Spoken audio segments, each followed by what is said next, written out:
We come across goal-setting theory in many parts of our studies of business, but we can also apply goal-setting theory to ourselves. In our professional lives, we have goals we wish to achieve. We have targets and objectives, and we have to acquire certain qualifications and experiences, and we have to plan out how we're going to achieve the goals. So goal-setting theory may be applied to us as individuals, just as it can be applied to companies in setting bigger objectives, perhaps strategic objectives for themselves. An effective time management strategy is able to set appropriate work goals and objectives. That's the idea of a time management strategy, to work out what's required and set out the objectives, and then try to achieve those objectives within some time frame. Highly motivated individuals are those that can effectively set themselves goals, because they're highly motivated. They set their own goals and try to achieve them. Edwin Locke's goal-setting theory implies that employees and individuals are only motivated when they have clear goals and receive constructive feedback. So highly motivated individuals have very clear goals and seek feedback and work to improve their performance through acting on the feedback. So having clear goals is essential for good motivation and therefore a better chance of achieving the career aspirations that were set at the start. Now, Locke introduced his goal-setting theory during the 1960s. The main principle of Locke's theory is based on goal setting and how effective goal setting enhances individual performance and motivation. So the main principles of Locke's theory is that of goal setting, and then going on to look at how goal setting enhances individual performance and motivation. As I said earlier, having clear goals and seeking constructive feedback and working on the constructive feedback is what leads to good motivation and to better career prospects. According to Locke, individuals who are working through difficult but achievable goals are more motivated and eager to accomplish them. Conversely, easy goals have little impact on individuals. So we set ourselves achievable goals, but not necessarily easy ones. And this is what leads us through our working lives to try and improve ourselves and to improve our positions. If the goals were very easy, then we would not be that motivated. Effective goals are goals which adhere to SMART, and we've encountered SMART in many videos throughout these course of classes. SMART is an acronym. It stands for specific, measurable, achievable, relevant, and time-bound. For example, a goal such as I will achieve 80% attendance by the end of next semester. Now that's more effective than I must aim to improve my attendance. So it's more specific. So 80% attendance, I will achieve 80% attendance. I will improve my reading on the course and aim to increase my grades up to a minimum grade B. Now that's specific. It's also measurable. It's also achievable. If you put the hard work in, you can get grade Bs. And it's relevant because it's what you're doing. and you're going to do it within the next, let's say, semester. So it's time bound. So effective goals are smart. There are two types of goals. Directional goals achieved without planning or preparation.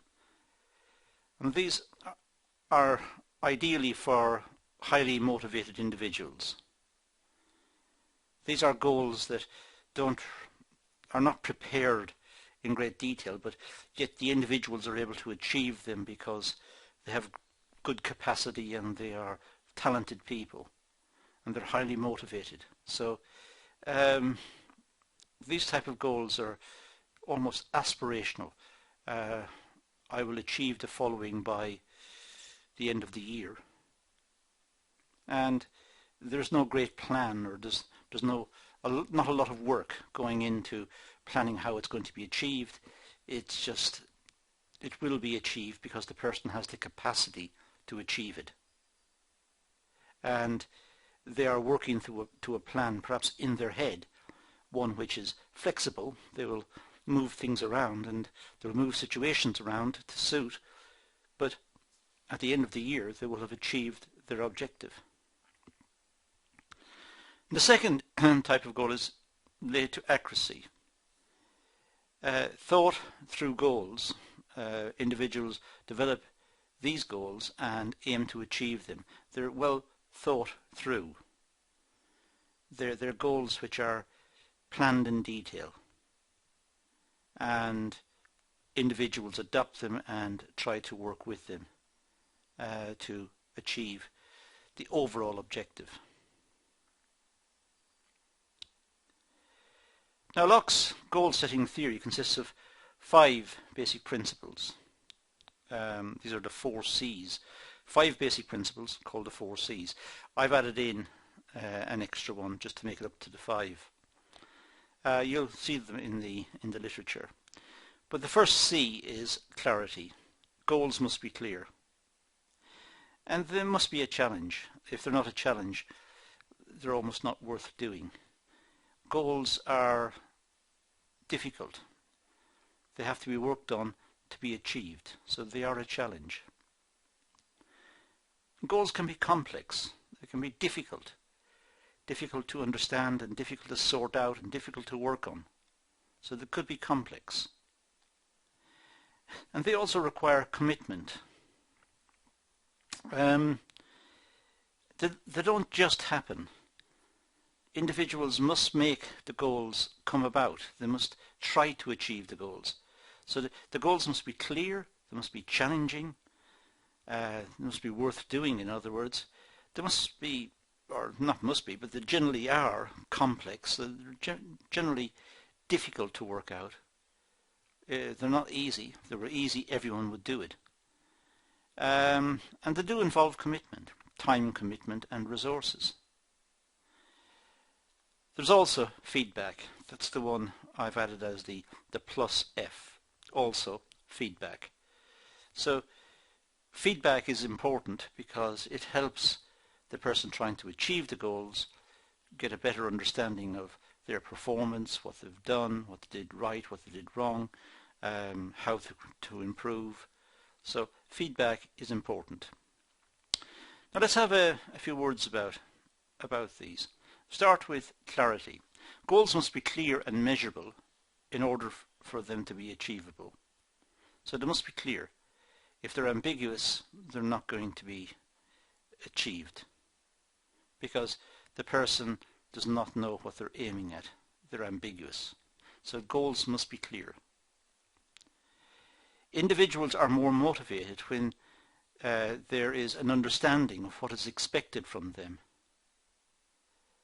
So the goals are derived from the development plan, and we're more motivated if we know exactly what we've got to do. If we're vague about what's required, we're reticent, we don't commit ourselves to trying to achieve because we're not sure what we should be achieving. So we stand back and we wait and we're not committed. So clarity leads to greater motivation. And of course clarity fits with the acronym, the SMART acronym. That's where we get the term. Examples include: I must achieve 95% attendance on my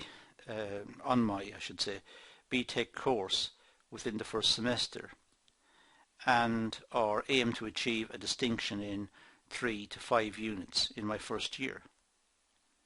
Now that's clear. I must improve my attendance, I must make sure I read what's required to be read, and I must do the assignments on time, and I must try to improve my grades. Very clear set of objectives. Next we have challenge. Goals must be challenging in order to motivate individuals to achieve and try the best to achieve the particular goal. Now, challenge should be careful when we talk about challenge. If the challenge is too much, it may deter people from trying right from the start. And if the challenge is not enough, it'll be seen as too easy, and therefore people can't be bothered. So the challenge has to be sufficient to engage people, to get them working on it, but it must be achievable. So it must not be too severe. Difficult goals increase levels of motivation as there is a better perceived reward attached to it. So if it's a difficult task, people may try hard to get it because they believe there is more reward at the end. It's difficult, but there's more reward. Just look at athletes who train for the Olympics. They train for years, all in the expectation of winning a medal at the Olympics. The challenge is severe, but the reward they deem to be very, very good, so they're willing to put the effort in. The goals are, ensure that the goals are relevant and specific to the reward on offer. So make sure that there is a joining up between the actual activity you're doing and the overall goal that was set.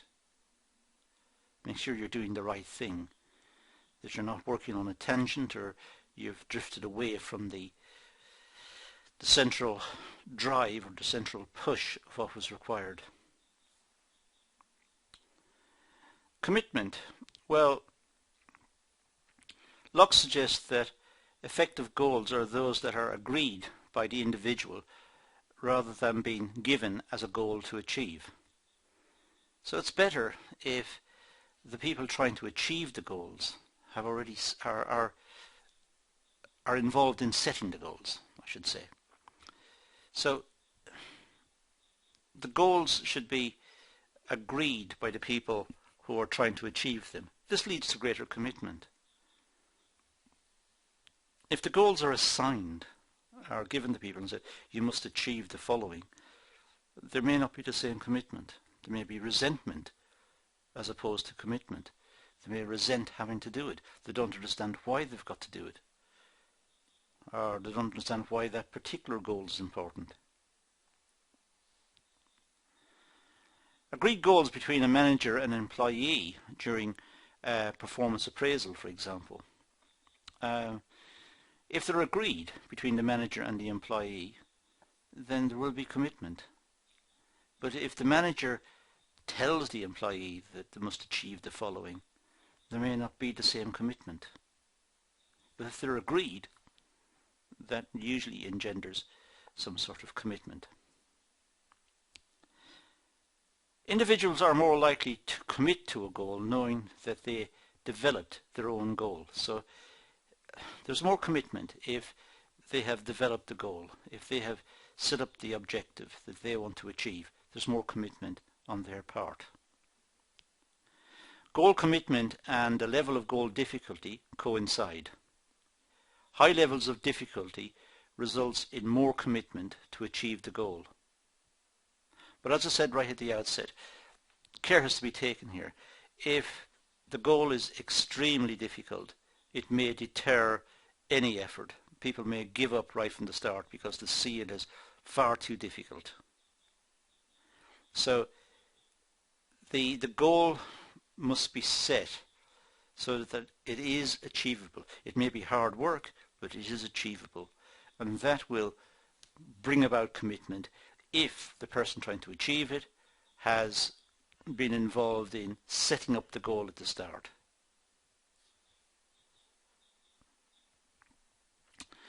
Now, feedback. Well, feedback is an essential part of goal setting. There must be opportunity to review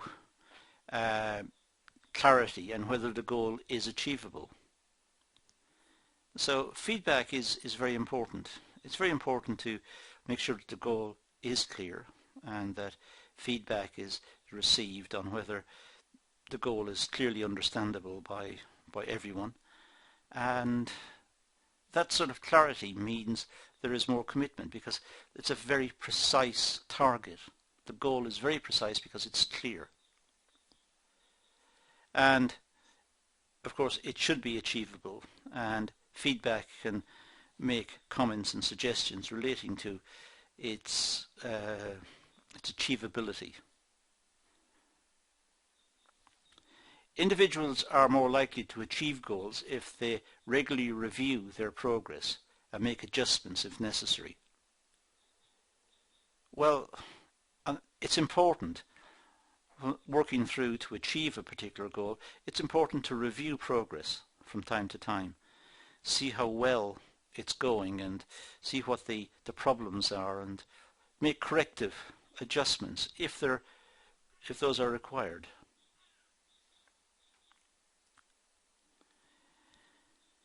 Complexity. Well, setting goals provide for personal and professional development. So setting goals is a reflection of the person's development, whether they're able to achieve the goal, whether they've got the capacity and the ability and the willingness to strive for something which is quite difficult. Therefore, goals should be challenging, but not so complex that individuals become frustrated or overwhelmed or disinterested and demotivated. As I said a couple of times earlier, the goals should be achievable. They should be clear and they should not pose a severe problem. They should be achievable within a reasonable timescale. If the goals are extremely complex and extremely difficult, it may put off the people from even starting to try to achieve them. So it's important that the goals are seen as achievable. Complex goals are achievable if the individual have initiatives in place to support them in their goal achievement. So even though a task may be complex, the individual may be prepared to take it on if they like a challenge and if they've got certain qualifications and certain skills that they might think are relevant, and they might think that bringing these to bear will mean they're able to achieve the particular goal. It depends. It depends on the individual, but different people will approach goal setting differently. Some people will see the goal, if it's complex, in their opinion, it may put them off. Other people may see the complexity as a challenge and they're willing to take it on and have a go. I say here, for example, sufficient time, learning resources and opportunities and goals that adhere to the SMART objectives. So the individual may look at the task, the goal that's been set, and try to weigh it up in terms of its clarity. Are they sure about what's required? The difficulty that's associated with it, the complexity that's associated with it, the resources that are available, both the personal resources, the skills and attributes of the individual, and perhaps any other resources that are required. So the person will have to make a judgment as to whether it's worth taking on this activity. Now, the pros and cons of goal setting. Well, let's start with the pros. Form of motivation for individuals to achieve tasks. So it's good. It helps motivate individuals because they've got clear tasks and they know exactly what's required of them, and the task may be complex but it's achievable, and it may require some time but they're prepared to put it in, and so on. So a clear goal may motivate individuals to achieve the tasks. It may improve performance because you are regularly reviewing progress through feedback. On the way to achieving a goal, it's important to review progress from time to time, to stop and take account of what's happened and what's left to be done. So it may improve performance because it leads to greater understanding of the task and some reflection on what's happened, and there's some element of learning by doing perhaps built into the whole process. Now, the negative sides, well, there's negativity or demotivation if the goals are too complex. So very difficult tasks may put people off, as indeed may very big tasks put people off as well. They don't want to commit to a very big task which may run over perhaps a year or several years. They don't want to have that sort of commitment. So goal setting can apply to the individual. That's the point. And we can pick out different aspects of goal setting that are particularly relevant in the case of the individual. The focus we've used in this session is to look at the SMART objectives and to try and work through the SMART objectives, and then on to Locke's 4 C's and the feedback one. So it's 5 elements, 4 C's and feedback, and to see how these can give us an understanding of the issues that are confronted when trying to set goals for the individual. But that's all I'm going to do on this session, so I'm going to leave it at that and say thank you for watching.